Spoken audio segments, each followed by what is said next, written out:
Hiram Harris interviewing Annette Wolff. We may as well continue. You were just hired by the London Telephone Exchange. The gentleman told you were better in French than he was. What happened next? Well, then I was sent to the training exchange. Right. But when I went to the exchange, it was in the Spanish Civil War. So we were already, I was learning history. So it went, but this was the way I was learning history at the same time as being part of it. And then when after the Spanish War, well, Hitler was roaming around. And the first thing was the Sudetenland. And what was Sudetenland? Never heard of Sudetenland. Find it, know what Sudetenland was. It's a German area. So the Germans just walked all over them. And the distant operators came through crying. Don't know if we can speak to you or not. And after them was Austria, I guess, was next. And the Viennese girls were all in tears. And instead of, we would say, "Good morning, Miss Vienna." We didn't do much with Vienna because it's mostly in German, but we'd say, "Good morning, Miss," whatever she was. And the Vienna girls had to answer, "Heil Hitler, here ist Wien." And everybody shuddered, and you could hear those poor girls there. I remember Cologne, I think, was the one city. I wasn't working on those lines at all, the Cologne German lines, but everybody talked about them. Said the whole staff was crying in Cologne. They said they knew what it meant, and they had to toe the line with saying this Heil Hitler business. So we were very close to it. It was really very frightening to listen to this. Gradually, Europe started to disappear.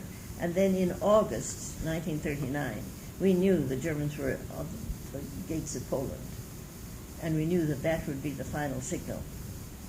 And there were what they called contract calls that business people had, and bankers and all that, like the Bank of France and the head of the Bank of England had a call every morning at 10 o'clock. And there were other big companies like that, you see, big interests, government as well as business. And by the end of August, we were fighting for that call. We all wanted to have it, because it was generally understood that they would be the first people who knew the war was on. And we all wanted to hear that first call. Anyway, I didn't get it. Well, the senior girls got it. But then the word went round. The war has started. And within a few hours, the exchange was closed. And we had a censor for each call. And these censors were the most interesting set of men you could pick up. They were British, I'm losing my words. They were all men who'd been on intelligence work. And I think they had all worked in foreign embassies. They all had multiple languages. And we would be told, we would be given a docket with a number to be called, and the name of the caller, and the language. They were told they could only speak in English, and they had only 3 minutes. They may not talk about weather, or ship movements, or aircraft movements. There was a whole list of things. Conditions. If you accept these conditions, you may have your call. And only a business call, no personal messages. Somebody in London, I won't name him, because he was a well-known name. Well-known, shall I say. And he was calling his daughter in Switzerland. And the censor came to me with the call, and he said, "You're going to wonder why, but we're going to allow this call. Whatever they say." No, okay, put your thoughts in your pocket and get on with it. It was Lord somebody or other. Right. So they called. He said, "Well, how are you, my dear? And what have you been doing?" And "I've been out in the park with the dog for a walk, and it's a lovely day," and this kind of thing. This went on for nearly 5 minutes. I thought, there's something behind this, that's sure. So when it was over, the censor came to me and he said, "It's some call, eh?" He said, "That girl is Hitler's girlfriend. The dog she was walking with was Hitler." So you see how apparently innocent a message can be and can give all sorts of information. But everything was drama at that time. And of course we were sort of the ears to it all. It was very exciting. And then when I had pretty well made up my mind that, I had in the meantime caught a spy in the exchange. And I found out afterwards about her that she was interned all war in the north of Scotland. I don't know what happened after that. Did you get a commendation? No, it was just part of the duty, I guess. Really? Yes, and it was never known. I suppose I didn't want her, if she ever got back into circulation, I didn't want her to know I was responsible for it. Okay. But she was working right beside me, and in front of us on the switchboard, there were numbers. Never connect this number. And in big figures, so that we could, no question about it, you'd see it at a glance. And you got familiar with it unconsciously because it was always there. And it was a Welsh number, Welsh telephone number, so it was Britain, you see. And so this girl beside me, I thought I heard her repeating that number. And I thought, I sort of peeped over my shoulder, and I saw that she had a line up to this particular place on the switchboard in Wales, you see. And so Nosy Wolfie called supervisor and said, first time I nudged her, and I said, you're not supposed to connect that number, don't you remember? Oh, yes, and she pulled the lines down quickly, immediately, didn't say boo to them or anything, just pulled down the connection. In no time at all, she was doing it again. So this time I called the supervisor, and I called her over to my other side, and I said, you notice, her initials were VW. VW has the number up.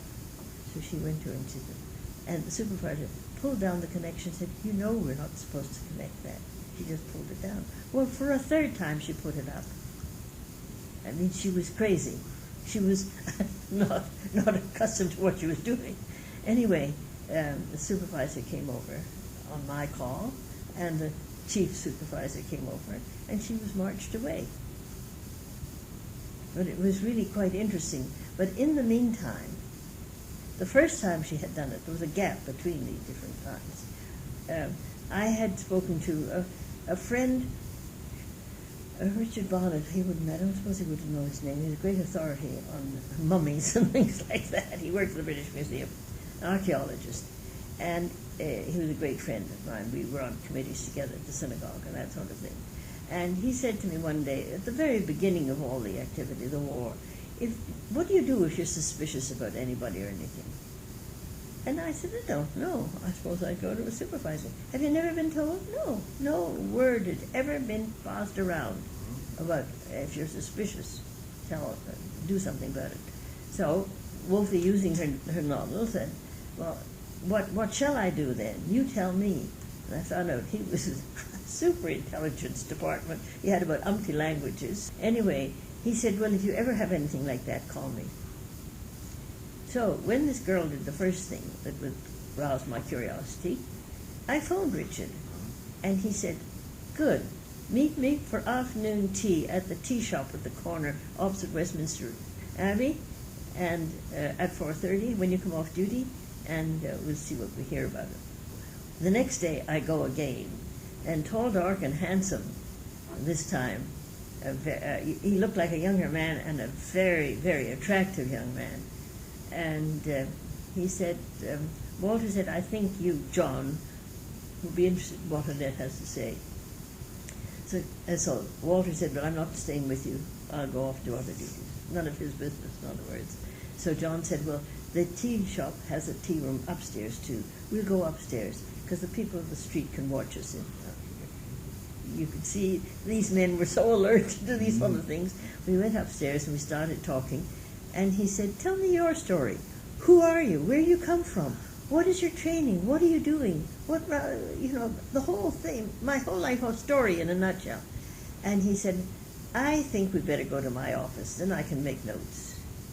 Well, okay, I didn't know, so follow him out of this place, round the corner, down the street, through an archway. We're into Scotland Yard. And we went to his office, which was a small office on an upper floor, where nobody could look in and nobody could see or hear from outside. And then he said, now what was your problem? And then I told him. And he said, how well do you know this girl? Do you know her well enough to invite her for an evening or go take her out to lunch or something like that? And I said, well, we're all friends in the exchange.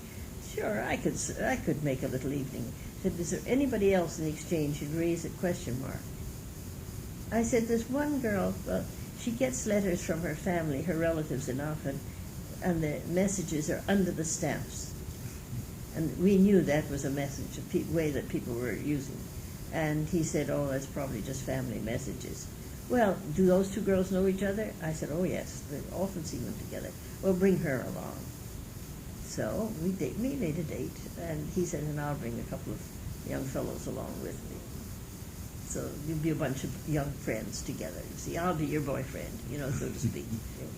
So she came, was very thrilled about coming to my place and this sort of thing. And I said, I've got a couple of young men coming in. Well, there were three of them, actually.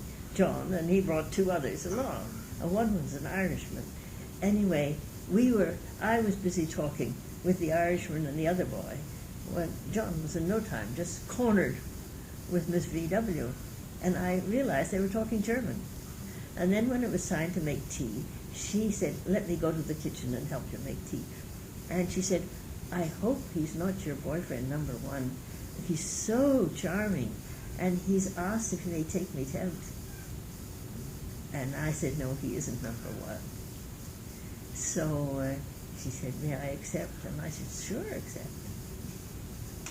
Well, the long and the short of it was, he joined a German youth club with her that she was a member of, and she went to a German church in London, and he went with her.